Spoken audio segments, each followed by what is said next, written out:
यीशु ने कहा कि वो आपको जीवन देने आए हैं। ये कोई मामूली जीवन नहीं है, ये वह जीवन है जो परमेश्वर अपने आप में रखता है। यही तो जीवन की धुन है, हर एक स्तर में विजय। परमेश्वर कहता है महान वो है जो आपके अंदर है, ना कि वो जो इस दुनिया में है। जीवन की धुन। Praise the Lord. यीशु के सुंदर, भव्य और महान नाम में मैं पास्टर प्रेज आज फिर से आप सबका स्वागत करती हूँ इस सुंदर समय में, जिसे हम कहते हैं जीवन की धुन, जहाँ हम परमेश्वर के लय में लाए जाते हैं, परमेश्वर के वचन के ज्ञान के द्वारा, उसकी योजना के ज्ञान के द्वारा, अपने जीवन में उसके प्लान्स को रिसीव करने के द्वारा।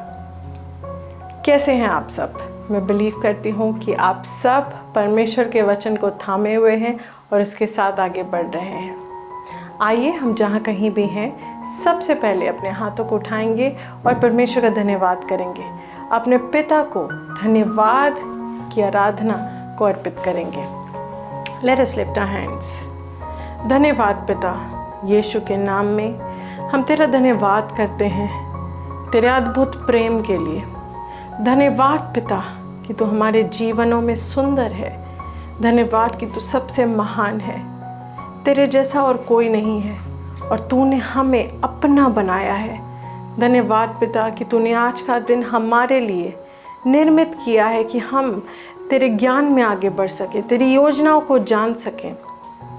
हम पूरे हृदय के साथ तुझ पर विश्वास करते हैं परमेश्वर, और अपने पूरे जीवन के साथ तुझ पर भरोसा करते हैं। आज के दिन में हम अपने हृदय और आत्मा को खोलते हैं तुझसे ग्रहण करने के लिए, विश्वास और आनंद के साथ। यीशु के नाम में amen. Praise the Lord, hallelujah. तो आज मैं परमेश्वर के उन बच्चों से बात कर रही हूँ जो ना सिर्फ विश्वास की बातें सुनने वाले हैं, पर विश्वास पे चलने वाले लोग हैं। Praise God. और वो आप हैं। Praise the Lord, hallelujah. Praise the Lord.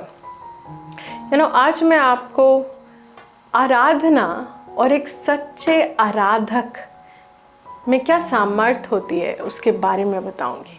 Praise the Lord, hallelujah. बहुत बार लोग, मसीह लोग, आराधना को बस चर्च के एक हिस्से की तरह अपने लाइफ में लिमिट कर देते हैं। मतलब उन्हें लगता है आराधना का तो मतलब है कि हम जब चर्च में जाते हैं और वचन सुनने से पहले या फिर भेंट देने से पहले जो सारे लोग मिलकर एक साथ गीत गाते हैं, वो ही आराधना है। पर आराधना यहाँ तक लिमिटेड नहीं है। हाँ, वो चर्च में जो आराधना होती है वो भी बहुत इम्पॉर्टेंट है और उसका हिस्सा बनना बहुत बहुत ज़रूरी है। बहुत सारे लोग जानबूझकर आराधना का टाइम के बाद चर्च में एंटर करते कि अच्छा, पास्टर के आने से पहले हम बस बैठ जाएं, हम बस दिख जाएं। बट ये गलत एटीट्यूड है। और जो बात को मैं कह रही थी पहले कि आराधना सिर्फ चर्च के एक सेगमेंट तक लिमिटेड नहीं है। आराधना परमेश्वर के प्रति हमारी सेवकाई का एक बहुत महत्वपूर्ण हिस्सा है, और ये वो रास्ता है जिसके द्वारा हम परमेश्वर के हृदय तक बहुत आसानी से पहुंचते हैं। अपनी बातों को, अपनी प्रार्थनाओं को, अपने अप्रिसिएशन को, परमेश्वर के प्रति हमारे प्रेम को हम दर्शा सकते हैं। Praise the Lord, hallelujah. मैं आपको बाइबल से कुछ दिखाना चाहती हूँ कि आराधना में कितनी सामर्थ्य है। हम सोचते हैं कि आराधना बस कुछ गीतों के बारे में है जो हम गा देते हैं और हमें अच्छा फील हो जाता है, या फिर सुबह सुबह बहुत सारे लोगों का एटीट्यूड होता है कि वो ऑफिस जाते वक्त अपनी गाड़ी में कुछ गीत चला लेंगे और ड्राइव करते रहेंगे और उनको लगेगा हाँ यही मेरी आराधना है, हो गई आराधना, है ना, हमने प्रभु को याद कर लिया। या कुछ एक म्यूज़िक चला देंगे और दिन भर वो घर में चलता रहेगा और उनको लगता है कि बस यही आराधना है, मैं अपना काम करते रहूं और म्यूज़िक चलता रहे, प्रभु के गीत चलते रहें और वाओ दिस इज़ इट, मैं बहुत अच्छा हूँ, मैं प्रभु के साथ चल रहा हूँ, देखो मेरे घर में रोज़ आराधना के गीत चलते हैं, मेरी गाड़ी में रोज़ आराधना के गीत चलते हैं, विच इज़ गुड, अच्छी बात है। बट ये काफ़ी नहीं है। यही पूरी आराधना नहीं है। यीशु ने कहा था समय आ रहा है और आज है जब सच्चे आराधक प्रभु की आराधना सच्चाई से करेंगे और आत्मा से करेंगे। और वो समय आज है, प्रेज द लॉर्ड, जब हम आत्मा से परमेश्वर की आराधना करते हैं। और आराधना सिर्फ गीतों तक लिमिट नहीं होती, हमारे जो शब्दों की आहुति होती है ना, sacrifice of our lips as Bible calls it, जो हमारे होठों की आहुति होती है, जो हम प्रभु को देते हैं, उसकी प्रशंसा के शब्द बोलते हुए, उसको वो बताते हुए जो वो है, ये सच्ची आराधना है। गीत आराधना का एक हिस्सा है, पर जो हम उसको स्तुति के शब्द बोलते हैं वो सबसे ऊंची आराधना है। Praise the Lord, hallelujah. और इस आराधना में कितनी सामर्थ्य है, मैं आपको बाइबल के एक हिस्से से दिखाना चाहूँगी। तो हम जाएंगे प्रेरितों के कार्य चैप्टर 16 पे, प्रेज द लॉर्ड। और मैं आपको थोड़ा सा इसका बैकड्रॉप दे देती हूँ। बैकड्रॉप का मतलब होता है क्योंकि हमारा समय थोड़ा सा लिमिटेड है, तो कहाँ ये क्या हो रहा है यहाँ पे, है ना, तो वो मैं आपको थोड़ा सा पहले बताती हूँ। तो यहाँ पे क्या है कि पॉल, साइलस और परमेश्वर के प्रेरित, पॉल को एक सपना आता है मैसेडोनिया में जाने के बारे में, और वो मैसेडोनिया की ओर बढ़ जाता है। और वहाँ जब वो पहुँचता है तो वहाँ पे उसको एक औरत दिखती है, लिडिया उसका नाम रहता है। वो उसका परिवार मसीह में आता है और वो वहाँ पे सब्बात के दिन कई लोगों को प्रचार कर रहे होते हैं। और साथ ही के साथ वहाँ पे एक औरत रहती है, एक लड़की रहती है, जो दुष्ट आत्मा द्वारा उसके ऊपर दुष्ट आत्मा का प्रभाव रहता है। और वो पॉल के बारे में सही बातें ही बोल रही होती है, बट हम दुष्ट आत्मा से कोई टेस्टिमनी नहीं लेते हैं ना। तो पॉल उसके अंदर से दुष्ट आत्मा को बाहर निकालता है। और फिर ये होता है कि वहाँ पे लोग उसको पकड़ लेते हैं, पॉल और साइलस को, और उसको सौंप देते हैं मैजिस्ट्रेट को उस जगह मैसेडोनिया के, और कहते हैं कि ये लोग वो लोग हैं जो हमारे हमारे नियम के अलग कुछ प्रचार कर रहे हैं, ये हमारे लॉ के अगेंस्ट चीज़ें कर रहे हैं, और इनको हमें पकड़वाना है, इनको हमें हमको इनको सज़ा देनी है। तो हम देखेंगे, we'll start reading from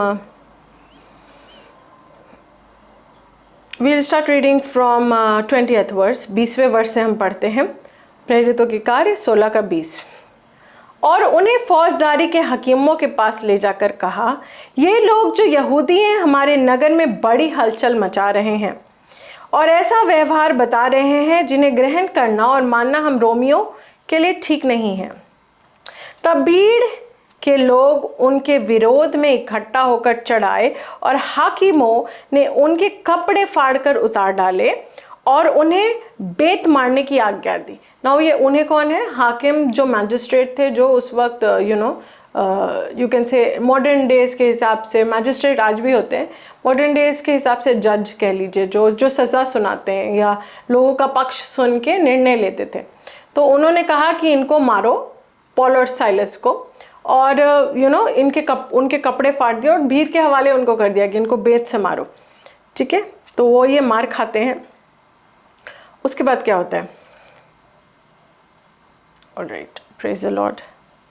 yes, तब भीड़ के लोग उनके विरोध में इकट्ठा होकर चढ़े, हाकिमों ने उनके कपड़े फाड़ दिए और बेत से मारने की आज्ञा दी। 23वां वर्ष। और बहुत बेत लगवाकर उन्हें बंदी गृह में डाला और दरोगा को आज्ञा दी कि उन्हें चौकसी से रखे। ओके, तो उनको जेल में डाल दिया, और वहाँ का जो दरोगा था, वहाँ का जो जेलर था, उसको कहा कि इनका तुम ध्यान रखना, इनको तो तुम अच्छे से रखना, don't give them any privileges, और इनको अच्छे से बांध के रखो, इनको हम अच्छे से सजा देने वाले हैं। ओके, 24वां वर्ष। उसने ऐसी आज्ञा पाकर उन्हें भीतर की कोठरी में रखा और उनके पांव काट में ठोक दिए। ना, पांव काट में ठोक दिए, इसको जब आप इंग्लिश से पढ़ेंगे आप पाएंगे कि बेसिकली उनका एक एक काट का, एक लकड़ी का एक स्ट्रक्चर बनाकर उनके पैर उसमें घुसा के उन्होंने ठोक दिया था कि दे कैन नॉट मूव। ऐसा नहीं था कि काट में उनका जैसे यीशु को क्रूस पर चढ़ाया गया था वैसे ठोक दिया था, वो नहीं था, बट उनको एक जगह पे रिस्ट्रिक्ट कर दिया था। ओके, कि आप वो मूव भी ना कर सकें। वो जेल के अंदर बंद थे और उस कोठरी के अंदर भी वो एक जगह पे बंद उनको लॉक कर दिया था, और इससे पहले वो बहुत मार भी खा चुके थे। So you have to realize कि they must be in bodily pain. मतलब पॉल और साइलस को इतनी मार पड़ी थी, उनके शरीर पे उसके निशान होंगे, उसके शरीर पे आप आगे पाएंगे इसी चैप्टर में कि बाइबल बताती है कि उनके चोट को उसने धोया तो ये चोट जो उनको लगी थी, दे मस्ट बी इन पेन, है ना। और उसके बाद उनको एक जगह पे रिस्ट्रिक्ट कर दिया गया। देखिए वो ठीक से खड़े नहीं हो सकते, वो ठीक से बैठ नहीं सकते, वैसे कांट के स्ट्रक्चर में जब उनको ठोक के खड़ा कर दिया गया। अब देखते हैं क्या होता है 25वां word, which is very important. आधी रात के लगभग पौलुस और सिलास प्रार्थना करते हुए परमेश्वर के भजन गा रहे थे और बंधुए उनकी सुन रहे थे। ओके, सो क्या होता है कि आधी रात के समय पॉल और साइलस आराधना करने लगते हैं। यही चीज जब आप अंग्रेजी से पढ़ेंगे तो कहता है, and at midnight Paul and Silas prayed and sang praises unto God and the prisoners heard them। तो वो लोग आराधना के गीत गा रहे थे, है ना। दे वर प्रेजिंग गॉड। जब हम प्रेज की बात कहते हैं तो प्रेज का मतलब होता है वर्ड्स ऑफ अप्रिसिएशन, ऐसे शब्द, ऐसे वाणी, ऐसे वचन का इस्तेमाल करना जो किसी की श्रेष्ठता को दर्शाते हैं। तो यहाँ जो वो गीत गा रहे थे वो प्रभु की श्रेष्ठता को दर्शाते हुए गा रहे थे। बहुत सारे आराधना गीत होते हैं जिसमें हम सिर्फ अपनी बातें कर रहे होते हैं, या हम प्रभु की करुणा हमारी ओर क्या है उसकी बातें कर रहे होते हैं। और कुछ आराधना गीत वैसे होते हैं जिसमें हम प्रभु की ही बात करें, हम सिर्फ प्रभु को महिमा देने की बात करें, वो कौन है ये हम उसको ही बता रहे हैं, है ना। तो वी आर प्रेजिंग हिम, हम उसके नाम को ऊंचा करते हुए गाते हैं, है ना।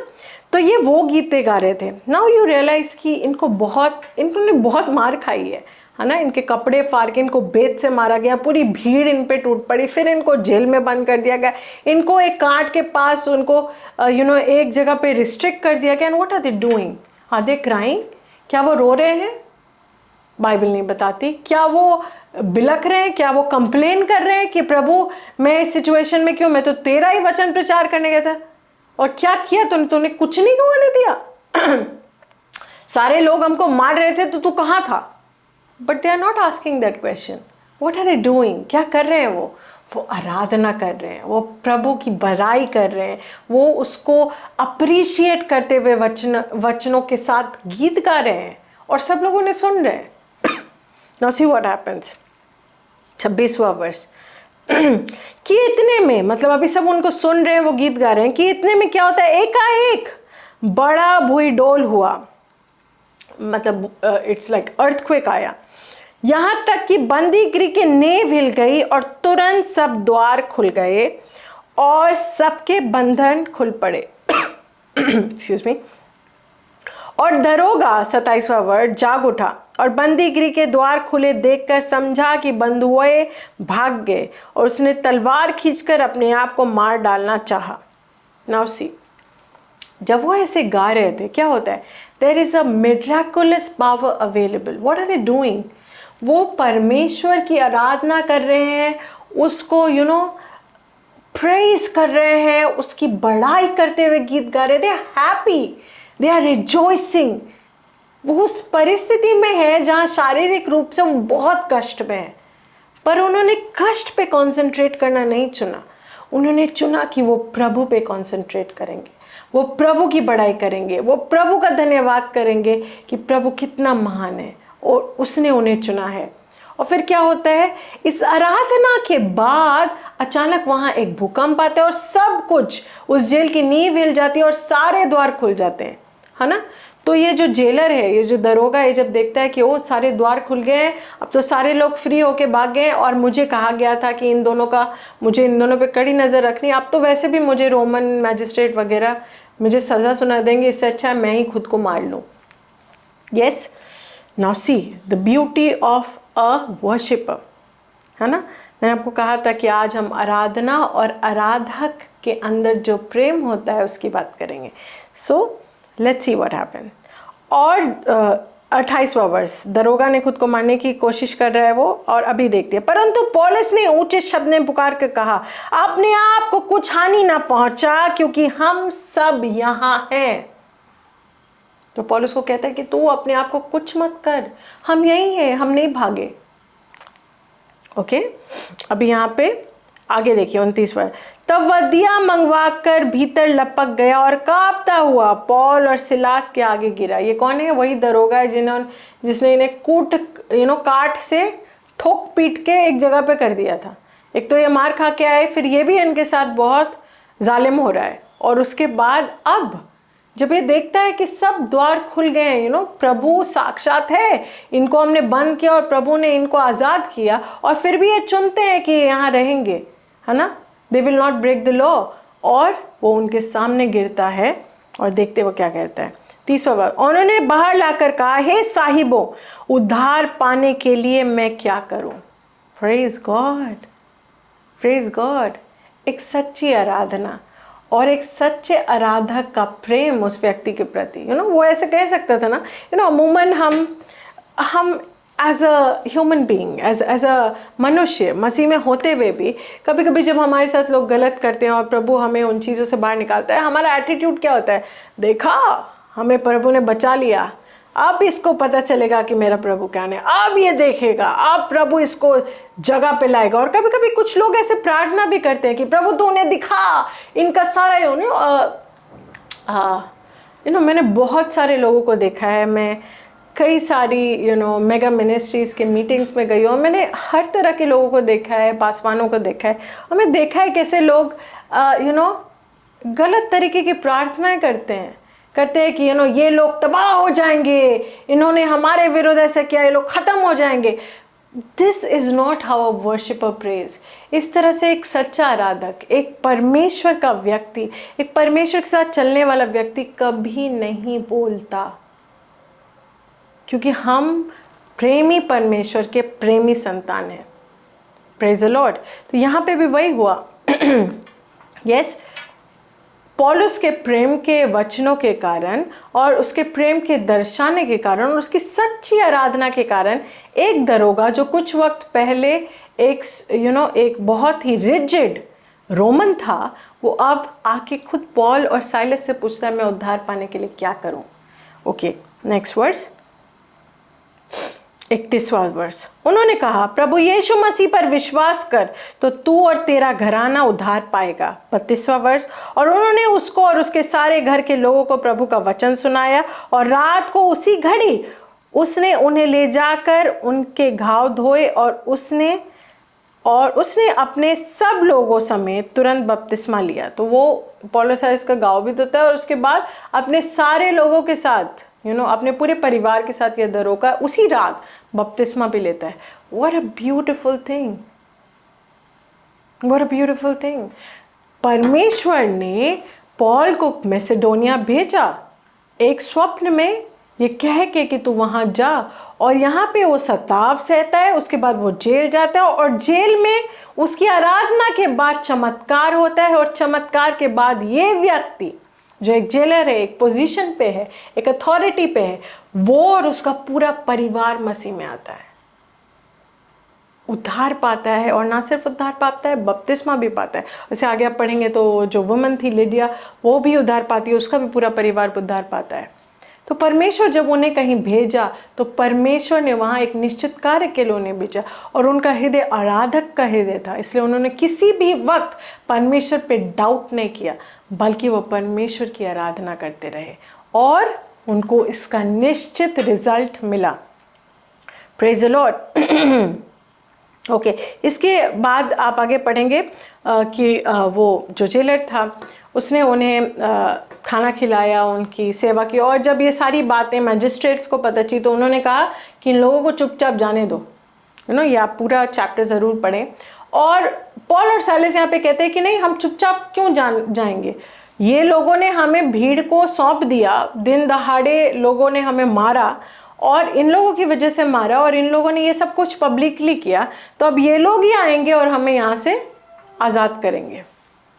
यस, जिस तरह से पब्लिकली हमारा मजाक बनाया, हमें मार खिलवाई, उसी तरह से पब्लिकली एक्सेप्ट करे कि प्रभु हमारा सबसे महान है और हमें बाहर निकाले। और वो लोग आते हैं और पॉल और साइलस से निवेदन करते हैं कि अभी इस नगर में अनरेस्ट हो रहा है आपकी वजह से, प्लीज़ आप अभी के लिए यहाँ से चले जाओ। वो जाते भी हैं, पहले लिडिया के पास जाते हैं, उसके बाद वो जाते हैं वहाँ से। Praise the Lord. But they fulfilled their purpose over there. उन्होंने वहाँ पे अपना कार्य पूरा किया और आराधना के साथ परमेश्वर के सामर्थ को उस जगह में स्थापित किया, लोगों के सामने साक्षात रूप से प्रेजेंट किया। जब हम एक परिस्थिति में होते हैं, मैंने आपको क्यों कहा कि पॉल और साइलस निश्चित रूप से शारीरिक तौर पे कष्ट में थे। दे वर बीटन, उनको मारा गया था, पर वो कंप्लेन नहीं कर रहे थे, वो उस वक्त आराधना कर रहे थे। कितना सुंदर हो कि जब हम अपने जीवन में किसी परिस्थिति का सामना करते हैं तो हम ये जाने कि प्रभु हमारे साथ है, और उसके सामने रोने, बिलखने, चिल्लाने, कंप्लेन करने के बजाय हम ये करें कि हम उसकी आराधना करें, हम उसकी बड़ाई करें कि प्रभु तू सच्चा खुदा है, तो हमारा पिता है और तू हमारे साथ है, और कोई भी चीज़ मेरा कुछ नहीं बिगाड़ सकती क्योंकि तू मेरे साथ है। Praise the Lord, hallelujah. अगर आप शरीर में कोई तकलीफ महसूस करें तब भी प्रभु की आराधना करें, जैसे पॉल और साइलस ने किया था। अगर आप अपने आर्थिक जीवन में कुछ तकलीफ महसूस करें तब भी प्रभु की आराधना करें, जैसे पॉल और साइलस ने किया था। और आप देखेंगे कैसे हर एक बंधन टूट जाते हैं।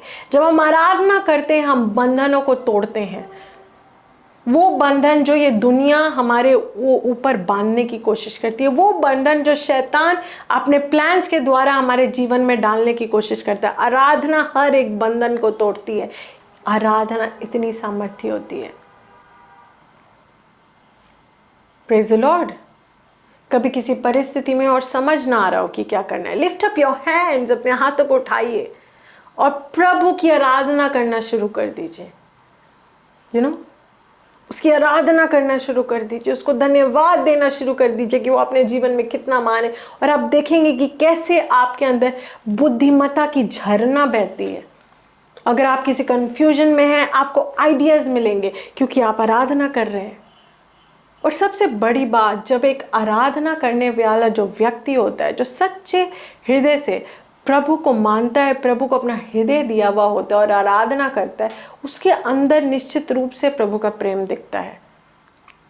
Praise the Lord. और प्रभु की बुद्धिमत्ता दिखती है। ये सारी चीजें साथ साथ चलती हैं एक आराधक के, और आपको एक सच्चा आराधक बनना है। एक मैकेनिकल आराधक मत बनिए। Don't be a mundane worshipper.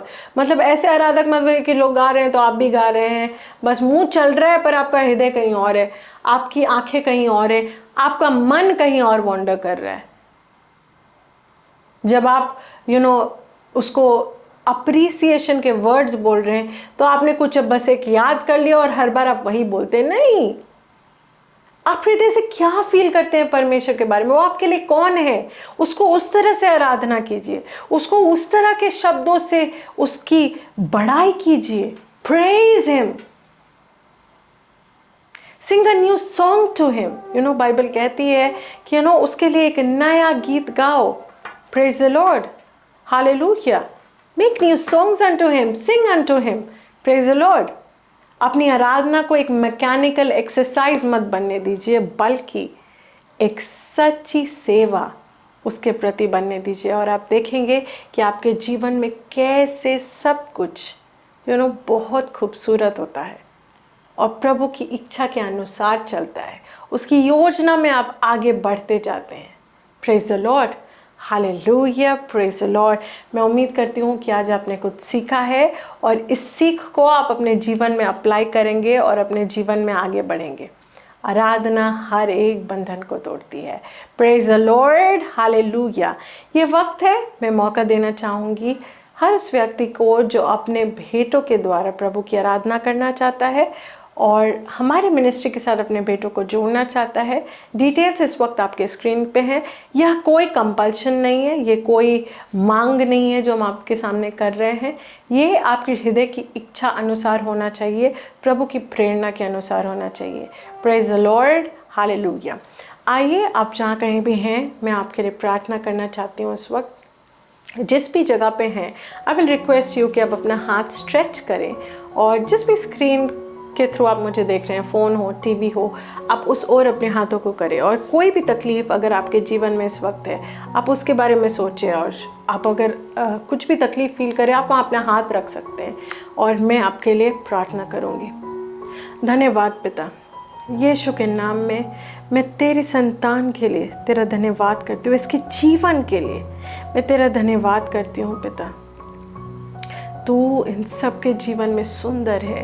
तेरी अनुग्रह के द्वारा ये अपने जीवन में स्थापित होने पाते हैं। तेरा वचन इनको बनाता है और इनकी विश्वास को खड़ा और स्थापित करता है यीशु के नाम में। धन्यवाद पिता, यीशु के नाम में मैं डिक्लेयर करती हूँ कि सर से लेकर पांव तक ये तेरे जीवन से भरे हैं। इनके जीवन में हर एक और तेरी संपूर्णता दिखती है। इनका परिवार सुरक्षित है, ये सुरक्षित है और हर एक चीज मिलजुल कर इनके भलाई को उत्पन्न करती है यीशु के नाम में। मैं खासकर उन लोगों के लिए प्रार्थना करती हूँ जिन्होंने अपने भेंटों के द्वारा तेरी आराधना की है। यीशु के नाम में तेरी अनुग्रह के बहुतायत के द्वारा उनके जीवन में कोई कमी और घटी नहीं होती और उनके पास हर एक वक्त ज़रूरत से ज़्यादा होता है तेरे हर एक भले कार्य को पूरा करने के लिए। वे और उनका परिवार सुरक्षित है यीशु के नाम में। धन्यवाद पिता, धन्यवाद कि तू हमसे प्रेम करता है और हमारी हर एक प्रार्थना को सुनता है। यीशु के नाम में हम तेरा धन्यवाद करते हैं, हम तेरी आराधना करते हैं। तू महान है, तू सबसे सुंदर है और तेरे जैसा कोई नहीं है और तू हमारा पिता है, तू हमारा खुदा है। यीशु के नाम में amen. Praise the Lord, hallelujah. आशीषित रहें, आगे बढ़ते रहें और वचन को थामे रखें। और बुधवार की शाम को 6 बजे हमारा दूसरा प्रोग्राम आओ बढ़े मेरे पास्टर बॉस डिज़ाइन के साथ देखना ना भूलें और आगे बढ़ते रहें। Praise the Lord, hallelujah. This program is brought to you by Ambassadors of Zion Church, making the world a better place.